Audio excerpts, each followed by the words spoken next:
Hello, and welcome to Let's Clear the Air with Dr. Melissa, the Purpose Prophetess. I want to welcome you to our very first inaugural episode. And just to let you know that I'm so excited that you decided to take the time to make us a part of your day. As I said, I am Dr. Melissa, the Purpose Prophetess. And let me tell you a little bit about how the Purpose Prophetess was born. In 2018, I had been married at that time for about 29 years to my college sweetheart, my ride or die, the Clyde to my Bonnie, all of those great analogies. This was my husband. This was my business partner. This was the father of our 4 children. And we had been blessed to start a behavioral health business in 2015. And in 2018, we were at the crux of the explosion of the success of our business. So it was a very, very exciting time. Now, unfortunately, in 2018, one morning I woke up and my ride or die wasn't moving so well. And I really couldn't figure out what was going on. And being a wife of 29 years, I had nagging down to a science. And so after much nagging, he agreed to go to the doctor so that we could get him checked out. And even on the way over there, I'm thinking this is, a quick fix. Something is going on. We'll get it fixed and we'll move on with our life. However, at the doctor's office, there were sounds and bright lights and people whispering. And then finally, the doctor with the very, very sad, apologetic eyes who came in, looked at us and said, cancer, stage 4, brain cancer, terminal. And so in that moment, the earth moved for me. Everything that my well-crafted life, my purpose had been built on, came tumbling down. It crumbled beneath my feet. And my world, as I knew it, drastically changed. And so it was from that shift, that seismic shift that happened in my life that created the awareness, the recognition for the first time in my life that I had pretty much relegated my life to all of the things that I thought I was supposed to be. All of the titles that we sometimes embrace. Titles of being a wife and a mother and a CEO and a sister and a daughter and all of those titles that are very important. However, I found that for me, I had become those titles. I had relegated who I was, what I was supposed to do to that. And so it was from that realization that I was living a life where I was co-authoring. I was a contributing author to my story and not writing my story that gave birth to the Purpose Prophetess. And so when I talk about Purpose Prophetess, as you can probably gather from the title, I believe that there is a significance to purpose. I believe that knowing and walking in your purpose is so critical. I believe that it's critical because, believe it or not, it aligns and it frames everything that we do. It sets the foundation for the choices and the goals that we have. When we are aligned with our purpose, it becomes easier to do the things that we need to do because there's alignment. We're no longer trying to do all of the things because we have clarity and we have a focus, we have a compass that charts out our journey. And we're able to make decisions and choices based on whether or not they fit into that overall course. Knowing your purpose helps us to focus our energy and to be clear in what we want. And most of all, being purposeful and knowing your purpose helps you to be authentic. Who are you for real? Who are you? What's important to you? So we're going to dive into a few things that I think can help you to not find your purpose, because I don't believe it's ever been lost. I just believe, like a Christmas present under the tree, it's just wrapped up.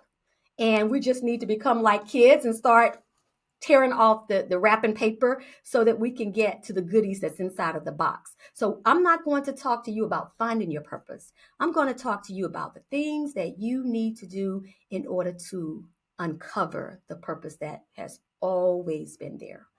As I embarked upon this journey, this quest to uncovering and discovering and walking in my own purpose, I developed a process, a method, because you guys, I am Dr. Melissa, and part of that is that I'm just a super nerd when it comes down to processes and research and methodology. And so I developed a 7-step process that I call the Purpose Method. And if you're around me for longer than 33 seconds, I love acronyms. I think it's because as I get older, it helps me to remember things. But purpose is an acronym. Let me tell you a little bit about the purpose method.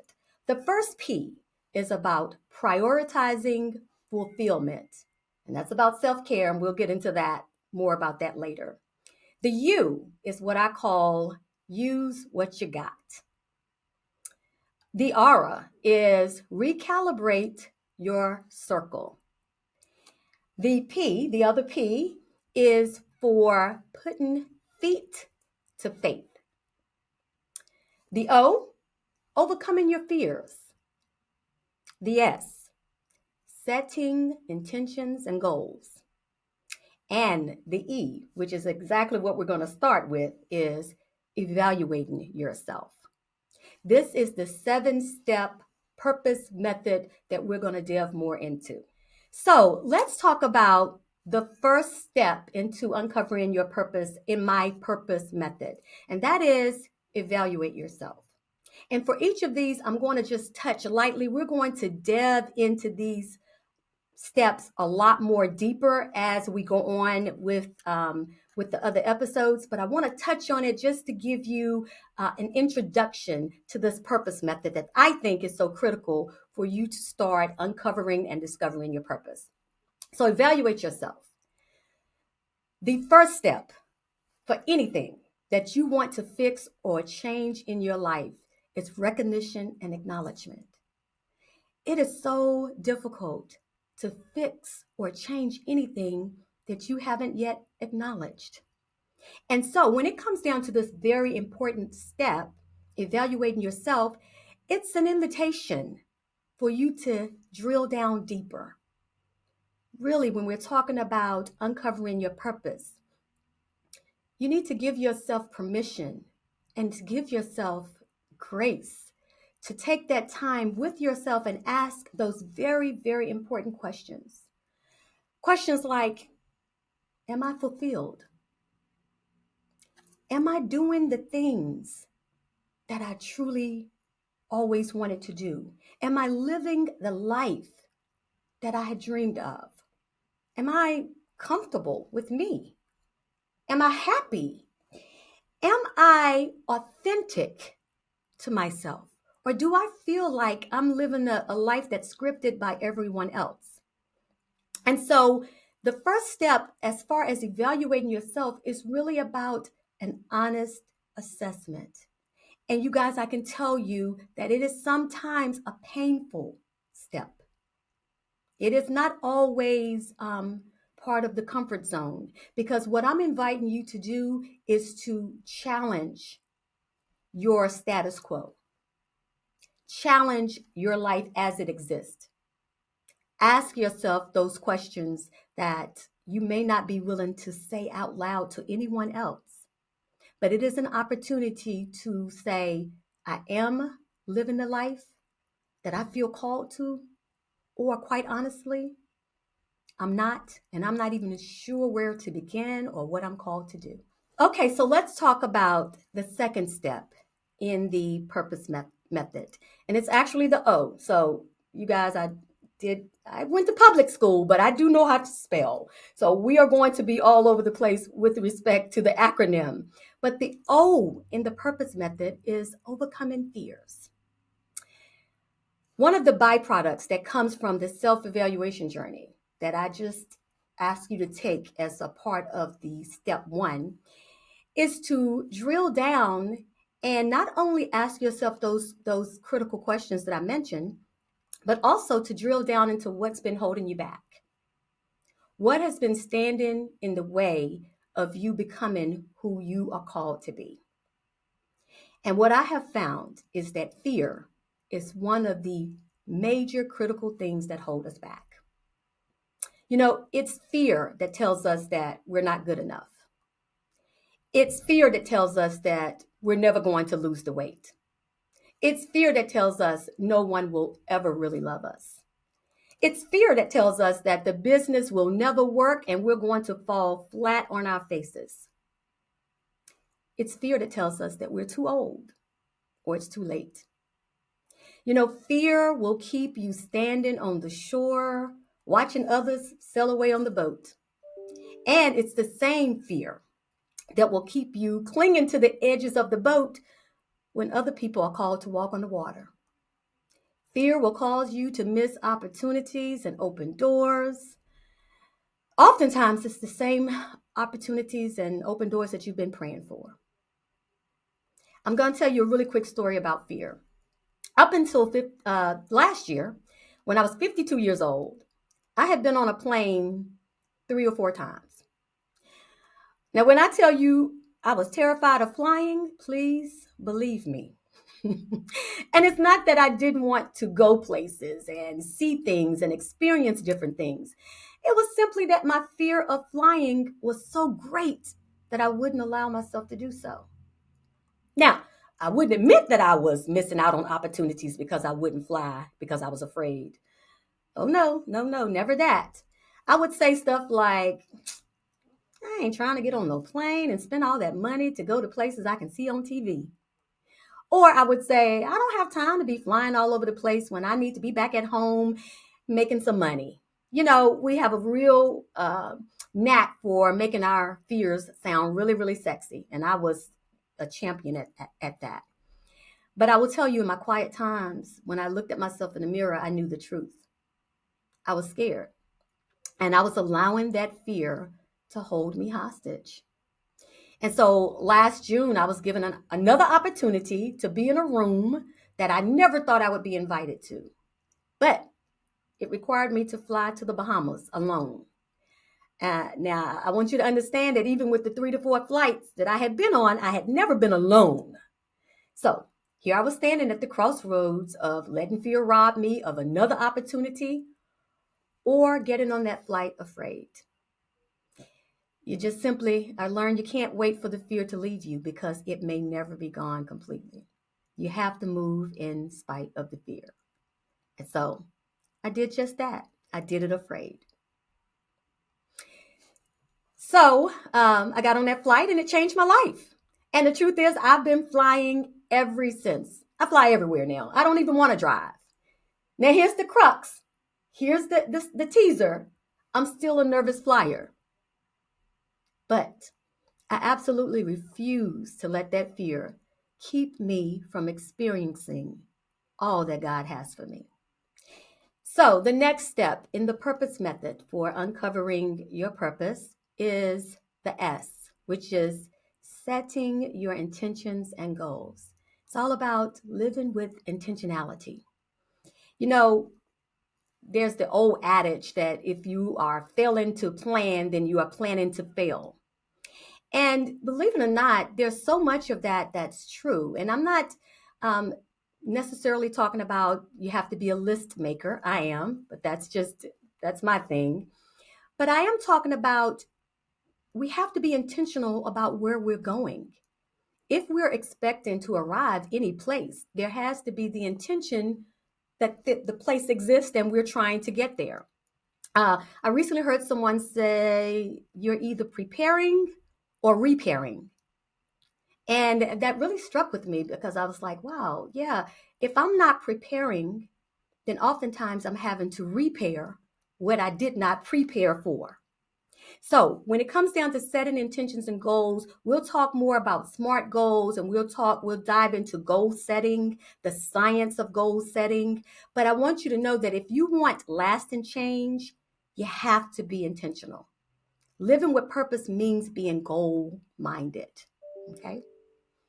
The next step to the purpose method is the aura, and I call that recalibrate your circle.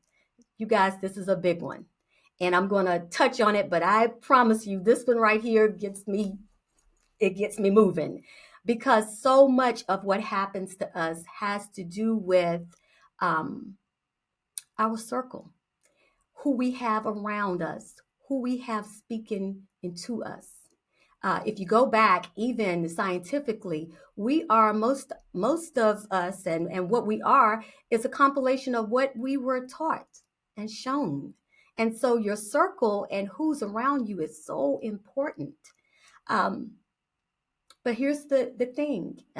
It can be a double-edged sword. It's so good to have people around you. I call them credible others, who are able to see those blind spots that you can't see, who are able to encourage you and push you into those things that you need to do. Oftentimes those things that you're afraid to do. Like for me, being afraid to get on the plane, I was blessed to have people around me that said, get on the plane. You cannot miss this opportunity. That's great. But the flip side of that is that sometimes we have people in our circle that do not serve that same value. Because everybody that's in your circle is not necessarily in your corner. And I'll say that again for the people in the back. Everybody in your circle is not necessarily in your corner. There are those that are in our circle that are very, very committed and attached to our history, who we used to be. And they are less willing to release us to our destiny.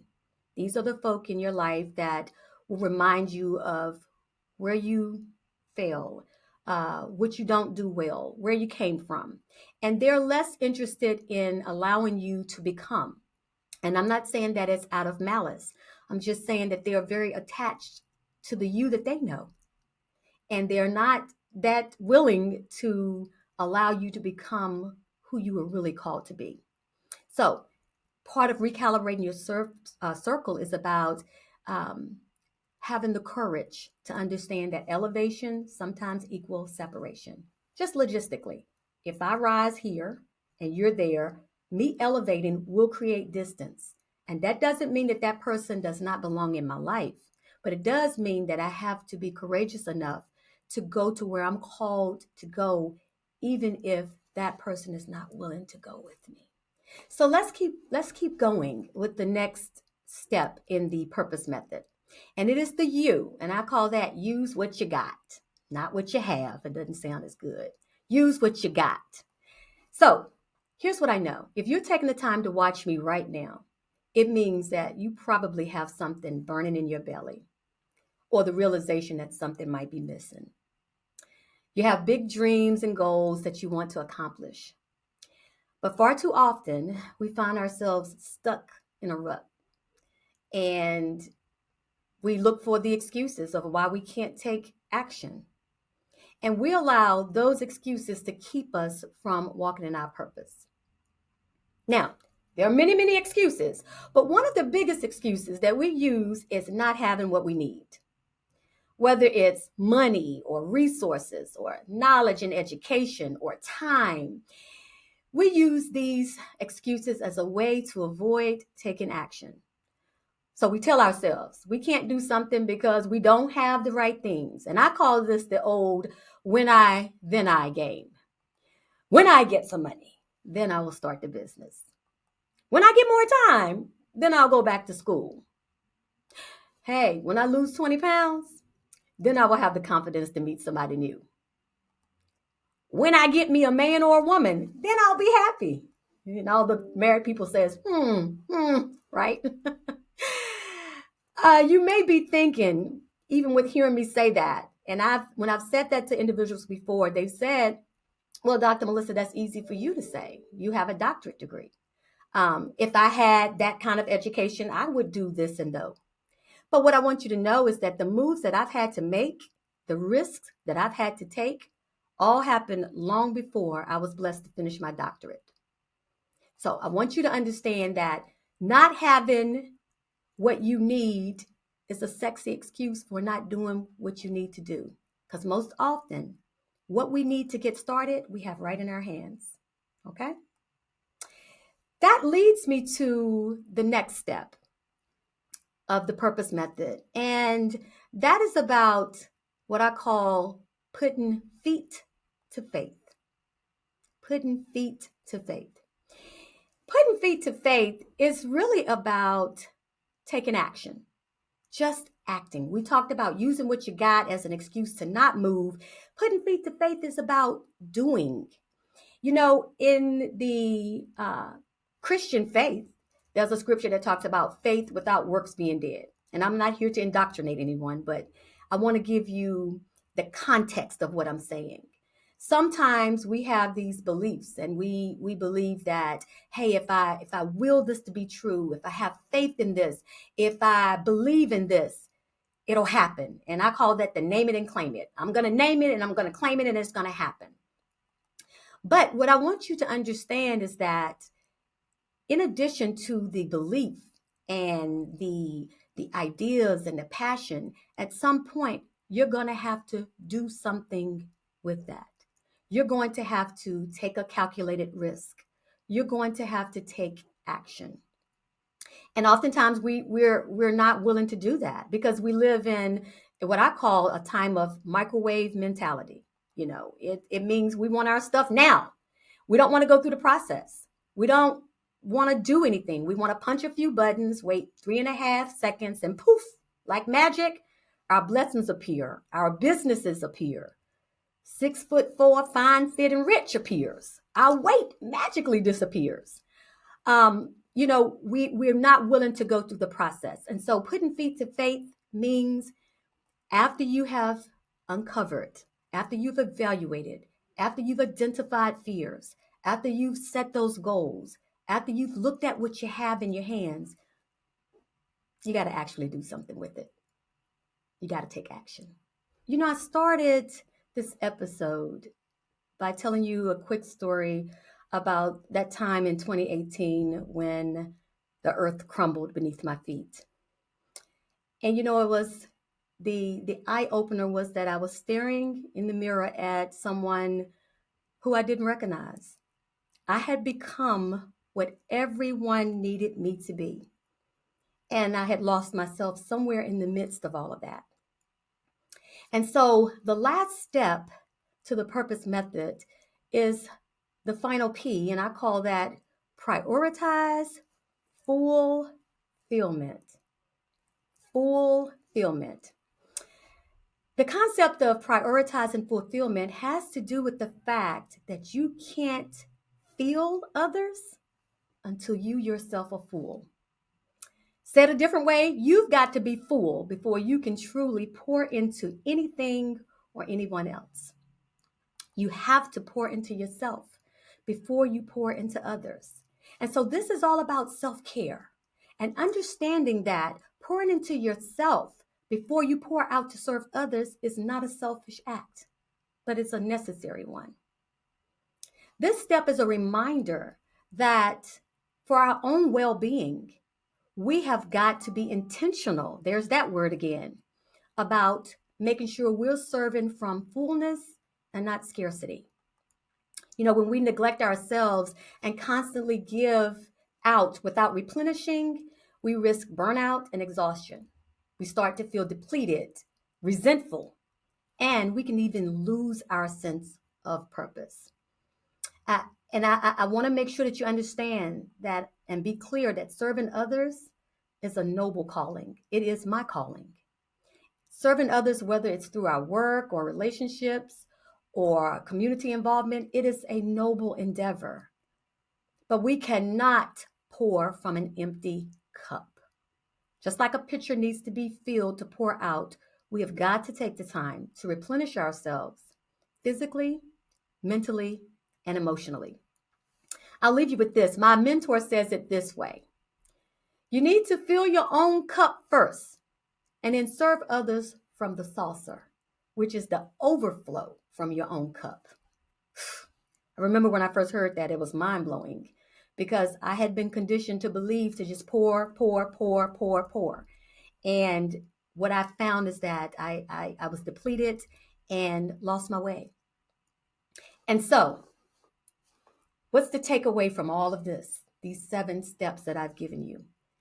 It's all about uncovering and then walking in your purpose. And that purpose is all about who you are called to be. It's about embracing the thing that only you can do and nobody can do exactly like you. It's about realigning and attaching yourself to that thing that sits right here, that exists here. And it's not about what we have or don't have or what other people want or need us to be. It's about serving from that place of clarity. This is who I'm called to be, unapologetically, showing up for me. And so what I want you to take away from this episode, if I've halfway done my job today, and I hope I have, is to first of all know that yes, yes, yes, you have a purpose. Every single person on the planet was created and designed for a purpose. And so you don't have to try to find one. You don't have to invent it. You have it. That's the first takeaway.